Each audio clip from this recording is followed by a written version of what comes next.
Hello guys, today I am going to discuss research methodology and biostatistics. This is most important subject for B Form and M Form and any other competitive examination. So today I am going to discuss blinding technique. आज हम पढ़ेंगे कि blinding technique क्या होता है. Contents देखते हैं इसमें क्या क्या हम आज पढ़ने वाले हैं. Introduction, why do be blind, what are the potential source of the bias in a trials, who can be blinded in a clinical trials, types of blinding, unblinded trial, single blind trial, double blind trial, triple blind trial. Introduction.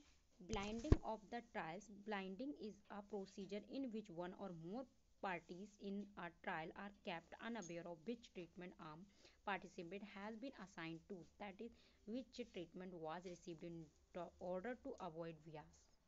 Blinding is an important aspect of any trial. How trial was blinded should be accurately recorded in order to allow readers to interpret the result of the study. मतलब blinding क्या होता है? Clinical procedure, clinical study है. इसमें जो हमारा human participant या फिर इन्वेस्टिगेटर को नहीं पता होता कि कौन सी मेडिसिन हम दे रहे हैं, मतलब उसको भी नहीं पता होता, पार्टिसिपेंट को भी नहीं पता, इन्वेस्टिगेटर को भी नहीं पता होता कि कौन सा ट्रीटमेंट चल रहा है उसके ऊपर. ठीक है, तो ये ब्लाइंडिंग टेक्निक होती है. इसमें ना पता हो किसी को, ना तो इन्वेस्टिगेटर को ना ही पार्टिसिपेंट को इसके बारे में कुछ पता हो, ट्रीटमेंट के बारे में, कौन सी मेडिसिन रिसीव कर रहा है. Why do be blind. Blinding is use to prevent the conscious और unconscious bias in the design of clinical trials and how it is carried out. This is important because bias can affect the recruitment and the allocation, care, attitudes, assessment, etc. It is used to ensure the objectivity of the trial results. Now, what are the potential source of the bias in a clinical trial? In a trials, source of the bias include करता है patient being treated, clinical staff administer treatment, doctor assign treatment, team interpreted the trial results. Who can be blinded in clinical trials? Participant in a trial, उनको भी नहीं पता होता, ये participant को नहीं पता होता. क्लिनिशियंस या डाटा कलेक्टर्स को भी नहीं पता, वो भी ब्लाइंड होते हैं. एज अ आउटकम्स जो एडजस्टिकेटर होते हैं एंड डाटा एनालिसिस होते हैं, उनको भी नहीं पता होता है. टाइप्स ऑफ ब्लाइंडिंग की बात करें तो ये 4 टाइप्स का होता है. अनब्लाइंडेड और ओपन लेवल. अनब्लाइंडेड का मतलब जिसके बारे में खुली, मतलब क्या है, ओपन लेवल पे हम करें पेशेंट्स को, और हमारा पार्टिसिपेंट्स है या फिर डॉक्टर है और जो इन्वेस्टिगेटर है, उन तीनों को ही पता होता है हमें कौन सा ट्रीटमेंट हम उस पर कर रहे हैं. क्योंकि क्या होता है, जैसे कुछ सर्जिकल प्रोसीजर हैं, ये सब करे जाते हैं, या फिर कोई जैसे लाइफ थ्रेटनिंग डिजीज़ पर कोई हम इन्वेस्टिगेटिंग करते हैं तो उसके बारे में क्या होता है बता देते हैं सारी चीज़ें, तो ओपन लेवल पे करते हैं. सिंगल ब्लाइंड और सिंगल मास्क की बात करें तो only the participant is unaware of the treatment receive. इसमें क्या होता है, केवल पेशेंट को नहीं पता होता कि उसमें कौन सी मेडिसिन दे रहे हैं. ये सिंगल ब्लाइंड हो गया. डबल ब्लाइंड और डबल मास्क का मतलब होता है the participant and the clinician data collector are available. इसमें क्या होता है, जो पार्टिसिपेंट और क्लिनिशियंस जो होते हैं, डॉक्टर्स होते हैं, उनको नहीं पता होता कि उसमें उन्हें कौन सी मेडिसिन दी जा रही है, उसके क्या साइड इफेक्ट आएंगे. थर्ड, इसमें जो हमारा फोर्थ वाला है ट्रिपल ब्लाइंड. ट्रिपल ब्लाइंड होता है ना तो पार्टिसिपेंट्स को पता होता है, ना clinicians and data collectors and outcome adjudicator data analysis are all unaware of the treatment of the participant receive. इन सबको नहीं पता होता कि कौन सा ट्रीटमेंट दिया जा रहा है पेशेंट को.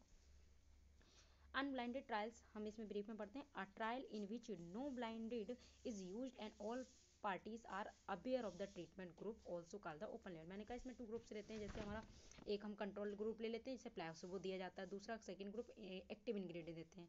अगर देखें तो जैसे हार्मफुल इफेक्ट्स जो होते हैं शो करता है एक्टिव इंग्रेडिएंट, इसलिए हम उसको नहीं देते क्योंकि क्या है, बियास शो ना हो, इसलिए हम प्लेसिबो देते हैं. प्लेसिबो जो होता है एक फार्माकोलॉजिकल एक्टिव कंपाउंड होता है which is mimic the activity. तो ये हमारा अनब्लाइंड में सब कुछ ओपन लेवल पे करते हैं, सब चीज़ पता होती है क्योंकि कुछ सर्जिकल प्रोसीजर करते हैं इन पोस्ट मार्केट सर्विस में, तो इसमें सभी चीज़ें बताना जरूरी है पेशेंट को या जिस पर हम ट्रायल्स कर रहे हैं. सिंगल ब्लाइंड ट्रायल्स क्या होता है, अ trial in which one party either the investigator और पार्टिसिपेंट इज अनअवेयर. इसमें एक पेशेंट्स को जो होता है या पार्टिसिपेंट जो रिसीव कर रहा है मेडिसिन, उसको नहीं पता कि कौन सी मेडिसिन उसको दी जा रही है, कौन सा ट्रायल चल रहा है. The participant is asking also called the single masked trial. Only single participant को नहीं होता. Provide the some control when the double blind is impossible. नहीं पॉसिबल होता तो हम सिंगल ब्लाइंड करते हैं. Use when the experimental medicine and control can not be manufacture identically.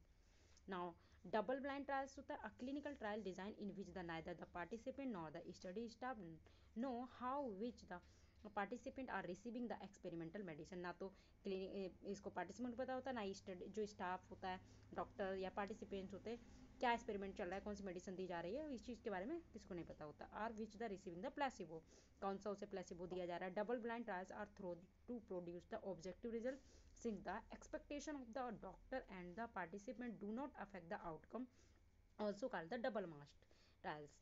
Waste control trial design हो सकता है, decrease in chance of observational bias जिससे ना हो, इसलिए हम डबल ब्लाइंड करते हैं। Should be use when ever the possible, ठीक है, इसलिए हम इसको डबल ब्लाइंड ट्रायल बोलते हैं। Triple blind, a triple blind trials means that the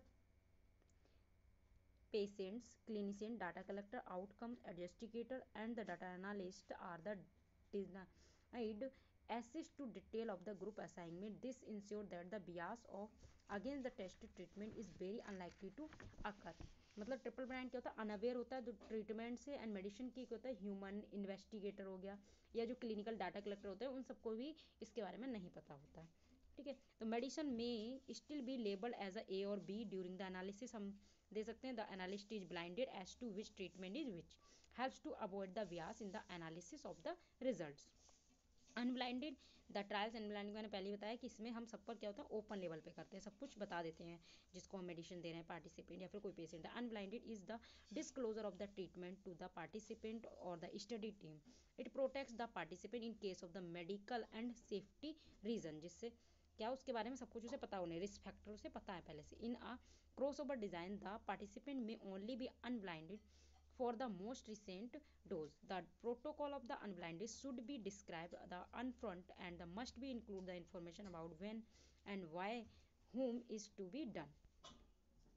Thank you.